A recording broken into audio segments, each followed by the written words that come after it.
이어서 목포에서 전해드리겠습니다. 아프리카 돼지열병이 경기도 군포에서도 확진이 된 가운데 해제가 됐던 48시간 이동 중지 조치가 다시 내려졌습니다. 전남 지역 양돈장도 방역에 주력하고 있으며 농장의 돼지 반출과 축산 차량의 지역 간 이동을 통제하고 있습니다. 아프리카 돼지열병이 발병한 양돈장에 돼지를 분양했던 영광의 종돈장도 일시 이동 중지 조치가 해제됐다가 다시 내려졌습니다. 태풍을 맞은 전남 지역 변원에서 이삭이 검게 변하는 흑수와 하얗게 마르는 백수 현상이 동시에 나타나고 있습니다. 전남도가 현장 조사를 통해서 확인한 결과 해남과 나주, 영암 등 15개 시군 460여 헥타르에서 이 같은 현상이 나타나고 있다고 밝혔습니다. 전남도는 흑수와 백수 현상이 나타나면 수확량이 줄고 쌀의 질도 떨어질 수 있어서 복구 지원 계획을 수립할 계획입니다. 전남도 의회 농업민수당 조례안을 놓고 농민단체의 반발이 커지고 있습니다. 문제의 핵심은 농민수당의 지급 대상인데요. 주요 쟁점을 손준수 기자가 정리했습니다. 농업의 공익적 가치를 키우고 지역경제 활성화를 위해 도입된 농민수당. 해남과 한평에서 시작된 농민수당이 내년에는 전남 전역으로 확대됩니다. 전남도의회는 이를 위해 지난 20일 상임위에서 관련 조례안을 통과시켰습니다. 지급 대상은 농업 경영주로 한정했습니다. 예를 들어 한 세대의 아버지와 두 아들이 농사를 지을 경우 경영주로 등록된 아버지에게만 농민수당을 지급하는 방식입니다. 모든 농어민들에게 수당을 지급하기에는 예산이 부족하기 때문입니다. 추후에 이 부분이 이렇게 재정 여건이나 모든 부분이 제대로 이렇게 정립이 됐을 때 확대할 수 있도록 그 문호를 개방했고요. 이에 대해 농민단체들은 지급 대상을 모든 농어민으로 확대해 줄 것을 요구하고 있습니다. 예산상 어렵다면 재정 여건에 따라 확대할 수 있다는 내용을 조례안에 명시해야 한다는 입장입니다. 마을 공동체를 계승하고 유지 발전시키자. 이것이 농민수당을 도입하는 핵심 공익적 기능과 가치 중에 한 가지입니다. 그러면 농민수당이 그런 방향으로 이롭게 작용을 해야 되는데 오히려 농민수당이 마을 공동체를 파괴하고 지급 대상이 농어민 수당 시행의 쟁점으로 부각되는 가운데 전남도의회는 오는 30일 본회의를 열어 조례안을 의결할 예정입니다.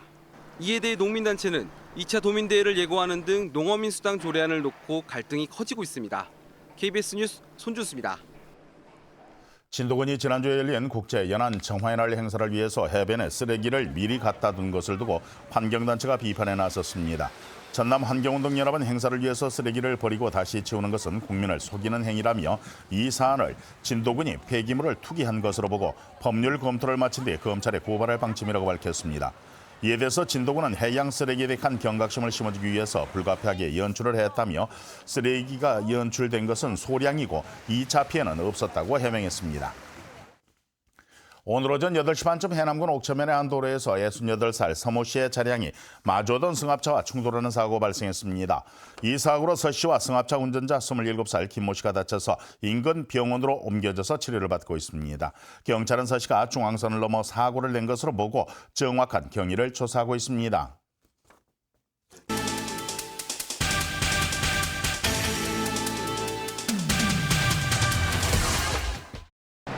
목포시의 지역상가 홈페이지 운영 사업이 국무총리상을 수상했습니다.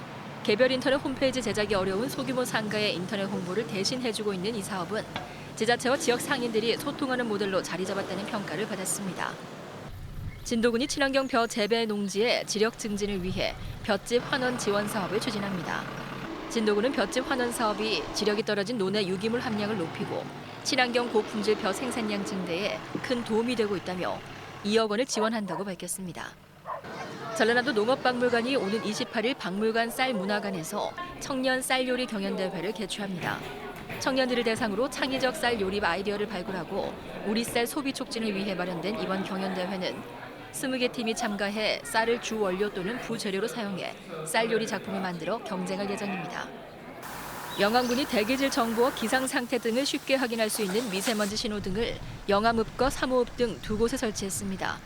미세먼지 신호등은 영암군 대기 측정망 수치를 실시간으로 받아 미세먼지 등 대기질 측정 결과를 캐릭터와 색상 등으로 알기 쉽게 표출하는 시스템으로 운영됩니다.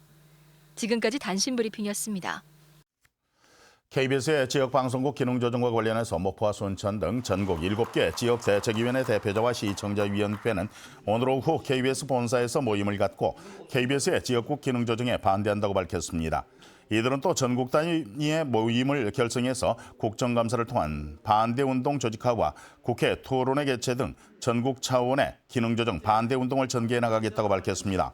이에 대해서 KBS는 KBS 지역국 기능조정을 통해서 지역국의 송출 기능을 총국으로 합치고 취재 역량은 그대로 유지를 한다면서 일각에서 제기하는 지역방송국 통폐합이 아니라고 밝혔습니다.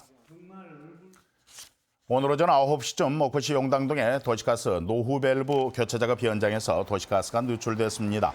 목포시 관계자는 공사 장비로 도시가스를 빼내는 과정에서 가스가 누출이 됐고 인명피해 없이 복구를 완료했다고 밝혔습니다.